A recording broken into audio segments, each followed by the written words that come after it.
धामी सरकार का रोजगार कार्ड, मुख्यमंत्री ने 63 सफाई निरीक्षकों को दिए नियुक्ति पत्र। पिछले 4 सालों में 30,000 सरकारी नौकरियां देने का दावा। मुख्यमंत्री धामी का मिशन कुंभ 2027, हरिद्वार में हाई लेवल समीक्षा बैठक। निर्माण कार्यों की तय सीमा में पूरा करने के सख्त निर्देश। हरक सिंह रावत का बड़ा आरोप, मुख्यमंत्री विवेकाधीन कोष में 100 करोड़ रुपए का भ्रष्टाचार। भाजपा पंचायतों को सरकारी धन बांटने का आरोप। हेमकुंड साहिब यात्रा पर बड़ा अपडेट। 23 मई को खोलेंगे पवित्र धाम के कपाट। सरकार और प्रशासन ने श्रद्धालुओं के लिए बेहतर सुविधाओं का भरोसा दिया। ऋषिकेश पुलिस को बड़ी कामयाबी, शिवाजी नगर से चोरी हुई बुलेरो 48 घंटे में बरामद। नशे की लत के लिए चोरी करने वाला आरोपी गिरफ्तार। एक बार फिर आप सभी का बुलेटिन में बहुत स्वागत है। आगे बढ़ेंगे बड़ी खबर के साथ, जहां हरिद्वार से बड़ी जानकारी आ रही है। सीएम धामी की high level meeting. Kumbh Mela 2027 के कार्यों की समीक्षा करते हुए मुख्यमंत्री पुष्कर सिंह धामी नजर आए। अधिकारियों के साथ बैठक में स्पष्ट निर्देश भी मुख्यमंत्री पुष्कर सिंह धामी ने दिया। टाइमलाइन के भीतर पूरे किए जाए काम, ये निर्देश मुख्यमंत्री की ओर से दिए गए।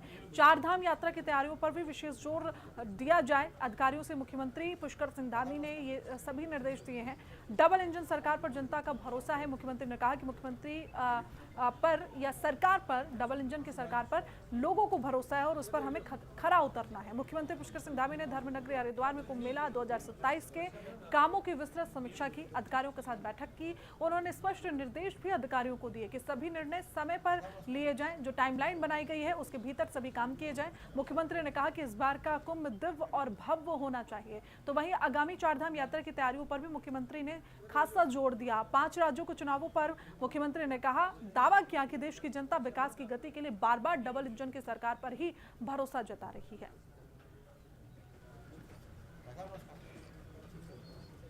जनता पार्टी की सभी तैयारियां चल रही हैं और संगठन स्तर पर हमारा मजबूत ढांचा है। नीचे तक बूथ अध्यक्ष से लेकर और पटना प्रमुख तक और पार्टी के हर स्तर पर लगातार हमारे कार्यक्रम चलते हैं, संगठनात्मक गतिविधियां चलती हैं। लगातार जो राष्ट्रीय स्तर से कार्यक्रम मिलते हैं उस पर काम करते हैं और राज्य की सरकार और संगठन दोनों मिलकर आम जनता के बीच में लगातार जाने का काम करते हैं। तो चलिए आगे बढ़ते बाद देहरादून की जन चयनित सफाई निरीक्षकों को नियुक्ति पत्र दिए गए। सीएम पुष्कर सिंह धामी ने नियुक्ति पत्र वितरित किए। पालिका केंद्रीकृत सेवा के तहत चयनित हुए ये सभी लोगों को नियुक्ति पत्र। धामी सरकार ने पिछले 4 सालों नौकरियां दी हैं, ये उनकी ओर से कहा गया। 30,000 से अधिक युवाओं को सरकारी नौकरियां दी गई हैं। देहरादून के मुख्य सेवक सदन में मुख्यमंत्री पुष्कर सिंह धामी ने शहरी विकास विभाग के अंतर्गत चयनित 63 सफाई निरीक्षकों को नियुक्ति पत्र प्रदान किए हैं। ऐसे में पालिका केंद्रीकृत सेवा के तहत नियुक्त इन अधिकारियों को बधाई देते हुए मुख्यमंत्री ने कहा कि राज्य की स्वच्छता व्यवस्था को मजबूत करने में उनकी भूमिका अहम होगी। और इस दौरान सीएम धामी ने राज्य सरकार की उपलब्धियां गिनाते हुए बताया कि पिछले 4 वर्षों में 30,000 से ज्यादा युवाओं को सरकारी नौकरियां दी गई हैं, जो राज्य के युवाओं के उज्जवल भविष्य और पारदर्शिता का प्रमाण साबित होंगी। आगे बढ़ जाते हैं, जहां ऋषिकेश के मुनिकीरेती में आज से अंतर्राष्ट्रीय योग महोत्सव का भव्य आगाज होने जा रहा है। मुख्यमंत्री पुष्कर सिंह धामी दीप प्रज्वलित कर 7 दिवसीय उत्सव का शुभारंभ कर रहे हैं। 22 मार्च तक चलने वाले इस महोत्सव में देश विदेश के योग साधक जुटेंगे। सीएम धामी ने कहा कि प्रधानमंत्री मोदी के प्रयासों से आज योग वैश्विक पहचान बना चुका है और मुनिकीरेती योग की राजधानी बनकर उभर रहा है। यहाँ योग के साथ साथ उत्तराखंडी संस्कृति और उत्पादों का संगम भी देखने को मिलेगा।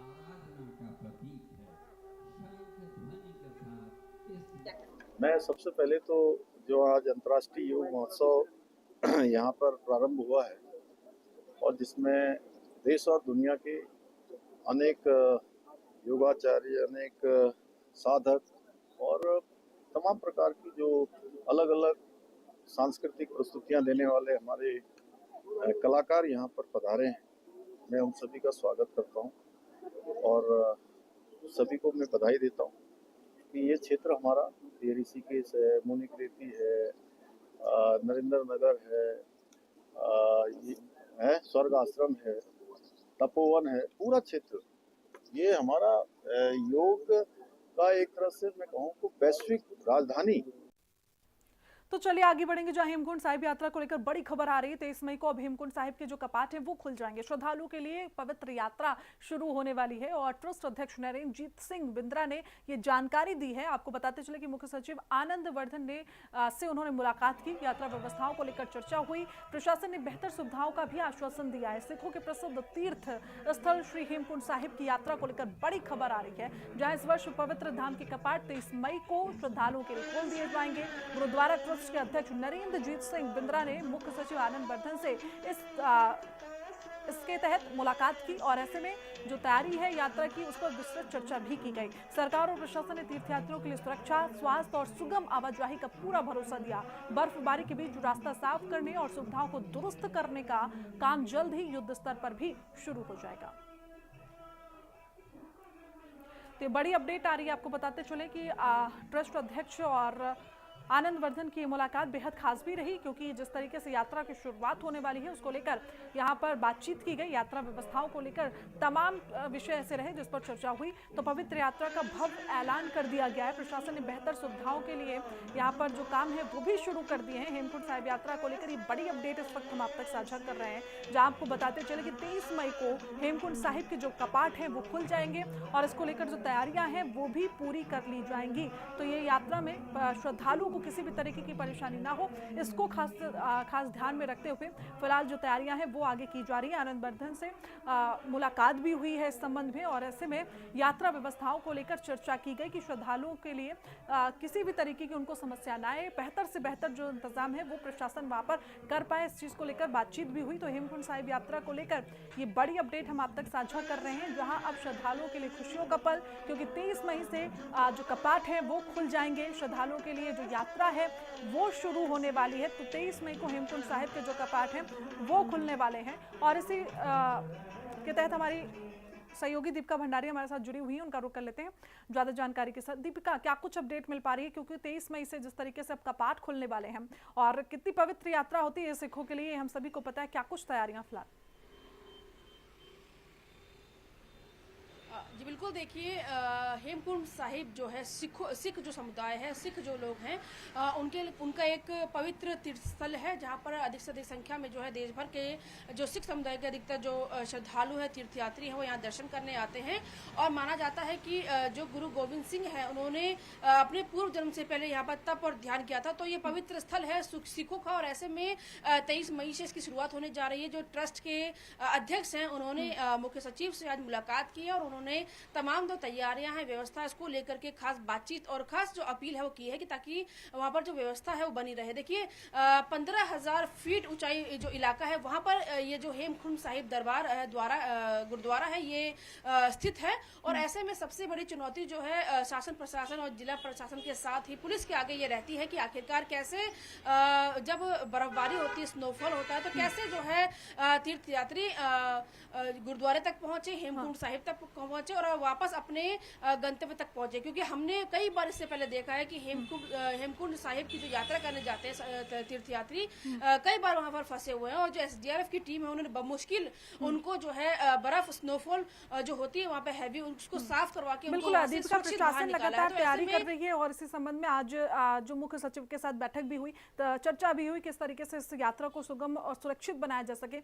लेकिन क्या कुछ जो यात्री हैं उनके लिए कुछ गाइडलाइन जारी की गई है ताकि किसी भी तरीके की उनको और प्रशासन दोनों को परेशानी ना आए?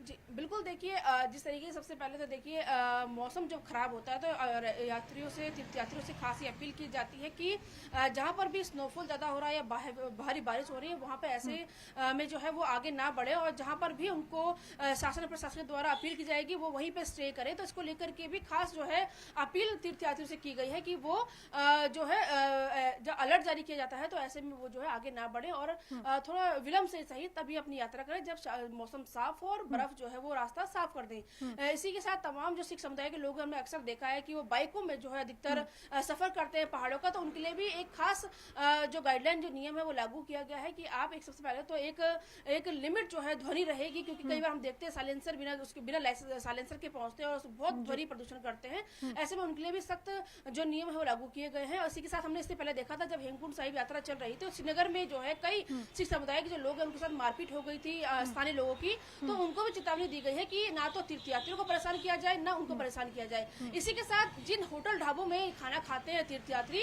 उनको भी सख्त निर्देश दिए गए हैं कि कोई भी अपनी मनमर्जी का दाम जो है वो नहीं वसूलेगा।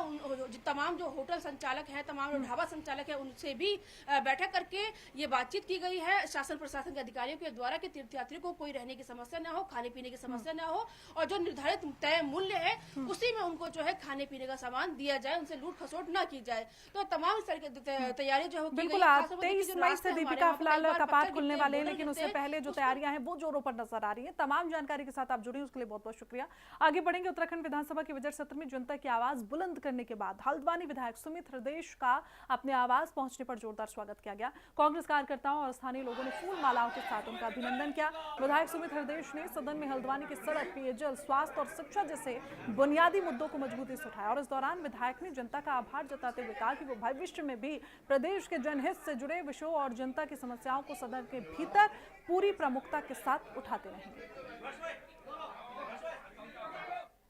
जनता का भी है, आशीर्वाद भी जनता का, और जितने यहाँ लोग हैं और ये जितने हल्द्वानी वासी हैं हम सब एक परिवार है। यही उस धारणा से, उस प्यार से, उस विश्वास के साथ मैं भी जाता हूँ वहाँ पे कि मैं अपने परिवार की आवाज़ उठा रहा हूँ और मेरा परिवार का आशीर्वाद मेरे साथ है। तो ये बहुत बड़ा आशीर्वाद है और मैं बड़ा सौभाग्यशाली हूँ कि मेरे को इतना लोग आशीर्वाद देते हैं। और बात पक्ष विपक्ष की नहीं है, जब बात आती है हमारे क्षेत्र की, हमारे प्रदेश की, तार्किक तौर पर जो ज्वलंत मुद्दे हैं उन्हें उठाना हमारा फ़र्ज़ है। हमारे क्षेत्र में जो है काफ़ी समस्याएं हैं और उन समस्याओं को हमारे विधायक जी क्रमवार वहाँ पर उठा रहे हैं और क्षेत्र की हर समस्या को, एक एक समस्या को लेके चल रहे हैं। और भविष्य में भी हमें ये उम्मीद है कि हमारे विधायक जी हमारे इस कामों को उठाएंगे। अगर जब आवाज़ उठेगी तो उस आवाज़ को सुनने वाला कोई न कोई होगा। तो यही कहेंगे, हमारे विधायक जी जो वहाँ पर बोल रहे थे हमें इतनी ताकत लग रही थी, हम तो यही सोच रहे थे कि कहीं मैडम, बिल्कुल मैडम बोल रही है, और हम तो बिल्कुल अपने टीवी के आगे से ही खड़े हो जा रहे थे कि सुमित हृदय जिंदाबाद के नारे भी लगा दे रहे थे। तो विकासनगर में उत्तराखंड राज्य आंदोलन के शहीदों की यादों को संजोने के लिए शहीद स्मारक के निर्माण की कवायद तेज हो गई है। विधायक मुन्ना सिंह चौहान ने प्रशासनिक अधिकारियों के साथ तहसील परिसर का निरीक्षण कर स्मारक के लिए भूमि का चयन किया। आपको बताते चले कि पिछले वर्ष राज्य स्थापना दिवस पर विधायक ने शहीद आंदोलनकारियों की स्मृति में भव्य स्मारक बनाने की घोषणा की और इसी वादे को पूरा करने की दिशा में अब उपयुक्त स्थान का जायजा लिया गया है ताकि शहीदों को सम्मान दिया जा सके। ये हमारा एक कमिटमेंट था इस क्षेत्र के राज्य आंदोलनकारियों से। हमारा कर्तव्य भी है, हम ड्यूटी बाउंड है कि जिन लोगों ने राज्य निर्माण के लिए अपनी शहादतें दी, जिन्होंने अपना जीवन बलिदान कर दिया, उनको हम क्या दे सकते हैं।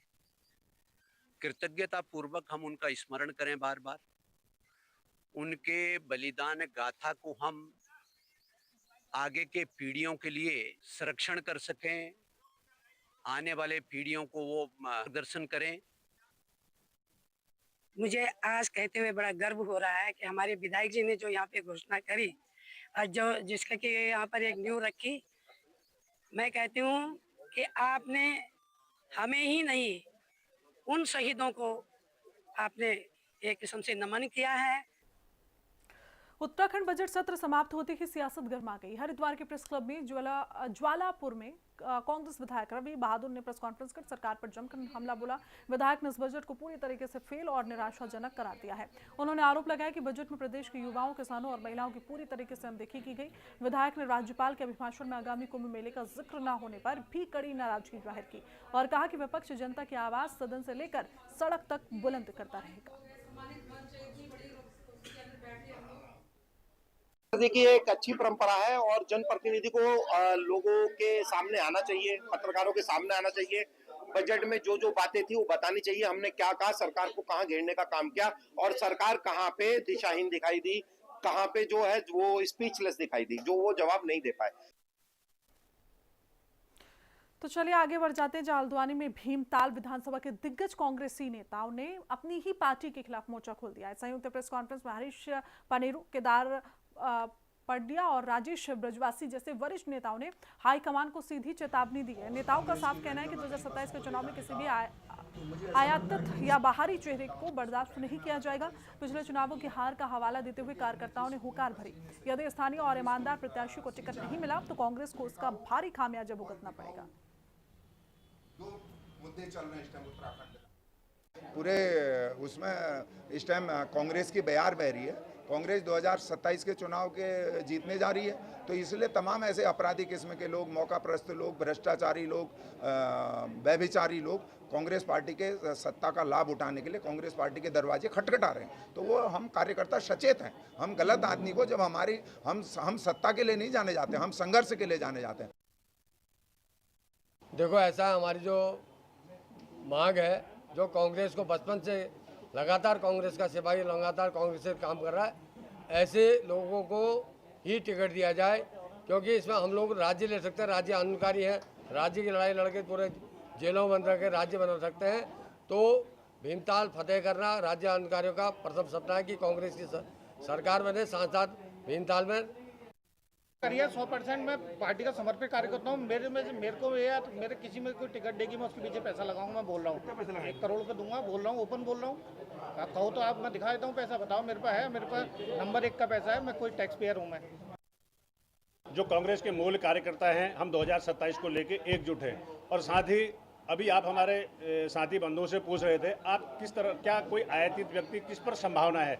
हमारे को हम पूर्व की संभावना को देखते हुए हम यह कह रहे हैं कि हमें फिर कांग्रेस की विचारधारा का प्रत्याशी चाहिए। विचारधारा हर किसी की अलग अलग होती है, आपराधिक विचारधारा भी होती है।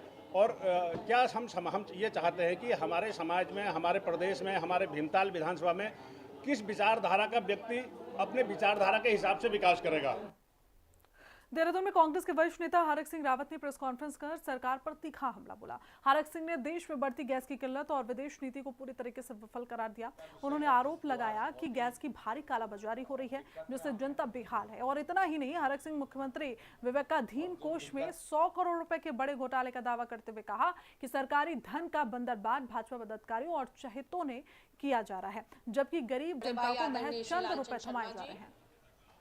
हमारे प्रदेश प्रवक्ता श्री शीशपाल सिंह। गैस की किल्लत हो रही है, आगे चल के डीजल और पेट्रोल की भी किल्लत होगी। आगे ये संभावना व्यक्त की जा रही है। 2014 तक जिस तरह 47% गैस की आयात होता था देश के अंदर, आज वो लगभग 65% आयात हो रहा है। पहले ईरान के रास्ते 5 और 6 दिन में तेल पहुंचता था, आज वो 55-60 दिन में तेल देश के अंदर आ रहा है। आज जो गैस की किल्लत हो रही है, ये भारत सरकार की विदेश नीति के फेल होने के कारण है और प्रदेश सरकार इसको संभाल नहीं पा रही है। तो वहीं लक्सर में बदले मौसम के मिजाज ने अन्नदाताओं की धड़कनें बढ़ा दी हैं। आसमान में उमड़ते काले बादलों और अचानक हुई बारिश से किसानों की 6 महीने की कड़ी मेहनत पर पानी फिरने का खतरा मंडराने लगा। सरसों और गेहूं की फसलें कटाई के लिए बिल्कुल तैयार खड़ी हैं, तो वहीं गन्ने की बुआई का काम भी जोरों पर चल रहा है। किसानों का कहना है कि अगर अब भारी बारिश हुई तो तैयार फसलें पूरी तरीके से बर्बाद हो जाएंगी और गन्ने की बुआई भी ठप्प पड़ जाएगी। पिछले साल की ओलावृष्टि का दंश झेल रहे किसानों के लिए ये बेमौसम बरसात अब बड़ी आफत बनकर आई है। हरिद्वार देहात क्षेत्र में मौसम के बदले मिजाज ने किसानों की धड़कनें बढ़ा दी हैं। ये कहा जा सकता है कि जिस तरह से आज सवेरे बारिश हुई और अब फिर आसमान में काले बादल घुमड़ रहे हैं, यानी कभी बरस सकते हैं, तो ये कहीं ना कहीं किसानों की टेंशन बढ़ा रहे हैं। वजह है गेहूं की फसल और सरसों की फसल तैयार है लगभग, बल्कि सरसों की फसल तो कटनी भी शुरू हो गई है। इसी के साथ ही गन्ने की बुआई का काम भी अभी लगातार चल रहा। तो ऐसे में यदि ज़्यादा बारिश हुई तो ये तीनों काम ठप हो जाएंगे, यानी गन्ने की बुआई का काम ठप हो जाएगा। इसके साथ ही जो गेहूं की फसल है उसे नुकसान पहुंच सकता है और सरसों की फसल तो पूरी तरह बर्बाद हो सकती है, क्योंकि अभी 2 दिन पहले भी तेज हवा चली थी, जिसकी वजह से गेहूँ यानी जो गेहूँ है उन्हें काफ़ी नुकसान पहुंचा था। आप देख सकते हैं हम यहाँ मौजूद हैं लक्सर के इस जंगल में, जहाँ ये गेहूँ की फसल है। आप ये देखिए, कैमरामैन से कहूँगा एक बार दिखाइए कि गेहूँ फसल किस तरह से तिरछी हो गई है, यानी जो बालियाँ हैं वो भी झुक गई हैं और कहीं ना कहीं इसका तना भी पूरी तरह से बीच में टूट कर मुड़ गया है। तो ऐसे में कहीं ना कहीं बड़े नुकसान की तरफ किसान जा सकता है। इससे पहले भी कई ऐसी बारिश हुई जिससे किसानों को नुकसान पहुंचा था। गन्ने की फसल भी इस बार उत्पादन कम हुआ, उसकी वजह भी यही थी कि ज़्यादा बारिश हुई, यानी अतिवृष्टि कहीं ना कहीं नुकसानदेह हो सकती है। अब फिर 2 दिन से लगातार मौसम विभाग द्वारा अलर्ट किया गया है ज़्यादा बारिश का, और आज सवेरे भी बारिश हुई थी। अब फिर बारिश का मौसम बन रहा है और कल भी ऐसा ही मौसम रहेगा। तो कहीं ना कहीं किसान परेशान है, हैरान है और मौसम के मिजाज से दुखी हैं। अब देखने वाली बात है कि कितना मौसम कितना असर डालता है और किसानों की फसल किस हद तक बच पाती है। जसवीर सिंह, हिंदी खबर, लक्सर। ऋषिकेश के एम्स पुलिस चौकी टीम ने वाहन चोरी के मामले में बड़ी सफलता हासिल की। शिवाजी नगर से चोरी हुई बुलेरो मैक्स को पुलिस ने महज 48 घंटों के भीतर बरामद कर आरोपी को गिरफ्तार कर लिया। सीसीटीवी फुटेज की मदद से पुलिस ने आरोपी का पीछा किया और उसे चिड़ियापुर के पास घर तक पहुंचा। पूछताछ में आरोपी ने कबूल किया कि नशे की लत को पूरा करने के लिए उसने वाहन चोरी किया। पुलिस की इस मुस्तैदी पर जनता ने टीम को सम्मानित करने और नगद इनाम देने की घोषणा भी की है। मार्च 2026 को एक व्यक्ति वादी नरेंद्र सिंह नेगी ने थाना कोतवाली में तहरीर दी कि उनका एक वाहन संख्या UK07 TC 1050 जो कि एक महिंद्रा मैक्स वाहन थी, इसको चोरी कर लिया गया है। उक्त शिकायत पर तुरंत एक पुलिस टीम का गठन कर दिया गया और पुलिस के परंपरागत और नवीनतम तकनीकी प्रयोगों के माध्यम से उक्त व्यक्ति को गिरफ्तार कर दिया गया। उससे एक वाहन बरामद हुआ। उस जो व्यक्ति है उस व्यक्ति का नाम सागर थापा है, उसके पिता का नाम राजू थापा और निवासी है वो नवोदय गली नंबर 5 पुलिस लाइन के पीछे रोशनाबाद थाना सिरकुल जनपद हरिद्वार। तो चले आगे बढ़ते। जहां झारखंड विधानसभा में रक्तदान शिविर का आयोजन किया गया। सीएम हेमंत सोरेन ने